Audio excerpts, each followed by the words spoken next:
The class of 2022 is already thinking about the college application process. And the annual EHS auction puts a spotlight on school funding.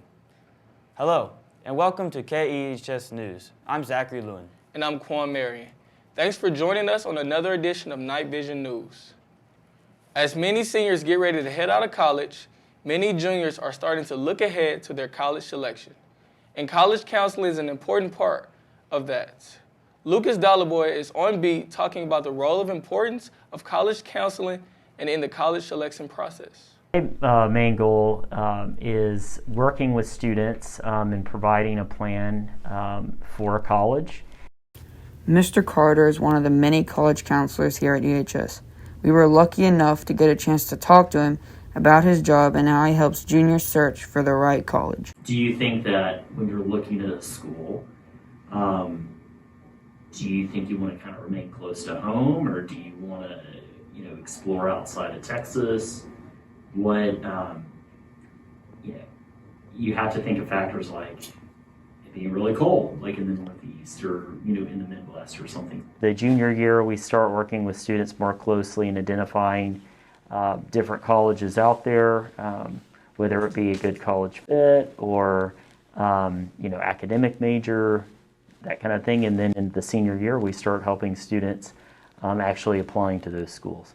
After talking to Mr. Carter, a college counselor, and experiencing firsthand what it's like to be a junior, we talked to Samuel Gonzalez, a junior, on how his college counseling process is going. So I started my college counseling about 3 weeks ago. I got an email where I was sent to come in, and so I came in with my dad that day. I had an in this period free period on the 7th period, and we came in and we talked about a lot of details since I'm also looking for a soccer college, and so it's a lot of details. But yeah, I started around 3 weeks ago. I'm Lucas Dollarboy reporting for KEHS News. Back to the studio. Thanks, Lucas. It's always interesting to get a behind-the-scenes look at how college counseling works. This week was a very special week for the EHS community. This week was our annual auction we host every year to help fund for the school. Because of COVID-19, the auction this year is going to look a little different. We go deeper to the story with my co-anchor Quan Marion to see how the auction is going to function this year. 36 years, Episcopal High School has held an annual auction with one simple goal: to raise necessary revenue for the school's operating budget. For the 4th year, the auction will be held on our spectacular EHS campus, with just one twist. Because of COVID-19 this year, we will hold our auction virtually.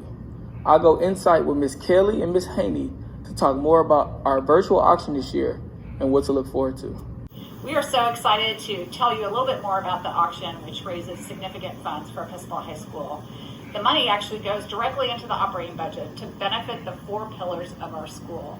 So arts, athletics, religion, academics, all 4 pillars benefit from the auction. We also like to direct money towards our financial aid program, which is very important to our school. We don't want to turn anyone down who wants to be a Knight. This year's theme is Light of the Night. It's our 37th annual auction, chaired by Michelle June and Karen McKinney. And it was also based on a quote from Maya Angelou: "Nothing can dim the light that shines from within." This year, we wanted to, and the auction chairs wanted to shine the light on the students of Episcopal and the faculty and staff. As you can imagine, this is a very different year. We were planning for an in-person event and then obviously had to transition into a virtual event, which will be next week, February 19th.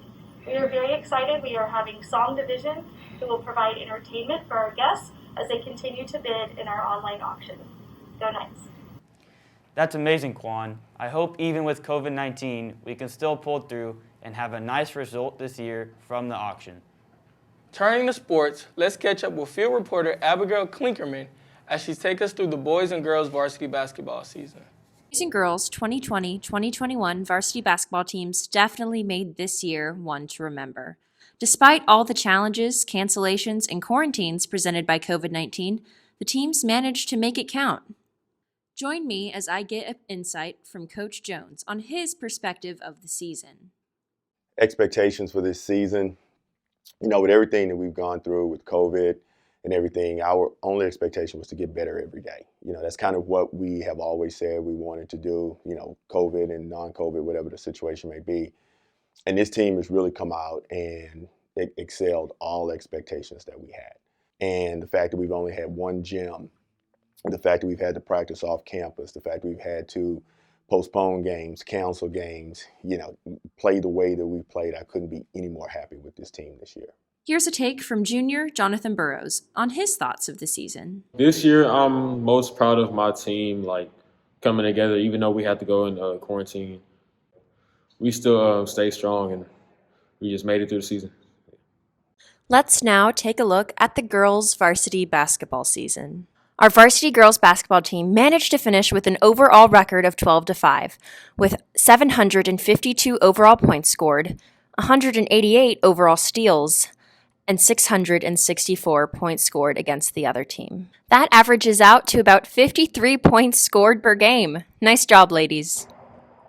As you can see, the boys and girls basketball teams have had a stellar season. Good luck to y'all on the rest of your season. This is Abigail Klinkerman reporting for KEHS News. Thanks, Abigail. Sounds like they had a stellar season.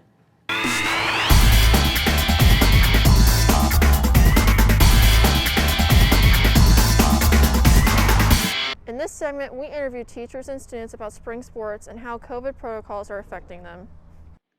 We asked teachers and students participating in spring sports how they are preparing for the season. A great job preparing for the spring season. Many have started a long time ago. So for those who weren't in a winter season, their preseason started way back around Thanksgiving. And so they've been in the weight room, they've been out on the track, they've been out on the fields, getting ready for this spring season. We think it's going to be an excellent spring season. All of our teams are ready to go. Got great coaches, coaching staff. We're excited about the spring. Here is Ms. Suchi on tennis protocols during the spring season. Well, this year we have COVID protocols that we have to deal with at the school level for EHS and plus downtown club at the Met. So Coach Keith Chrisman has been advising us on what we need to do for the Met. Very excited for the cross season. Our team looks pretty good, and it's going to be fun. We have to wear a mask at all times, and we have to spread apart as much as possible. But it doesn't really affect me because I'm a goalie, so not many people are around me, but I still have to wear a mask and do all that. I'm Margaret Hammond, and this is Spring Sports during COVID. Thank you and go Knights. Valentine's Day is this weekend, and the EHS community is ready to put its heart on its sleeve. Let's see what reporter Olivia Henshaw discovered about this holiday among our Knights. Valentine's Day, right around the corner, love is in the air. I asked a couple of my friends what their opinions are on Valentine's Day and if they have any special plans. I like Valentine's Day because I like the colors pink and red, and to wear those colors on Valentine's Day. And there's cute decorations and candy, and it's a happy holiday. Okay, so I like Valentine's Day because it's a great holiday to spend with your friends, and we bake cookies and watch movies and spread the love. Wow, I guess we have such a diverse amount of opinions on Valentine's Day. I can't wait to spend it alone. XOXO. I'm Olivia Henshaw reporting for KEHS News. Back to you in the studio. Thank you, Olivia. Well, that's all we have on this week's KnightVision News. I'm Quan Marion. And I'm Zachary Lewin. From all of us at KEHS News, thank you for joining us. And go Knights!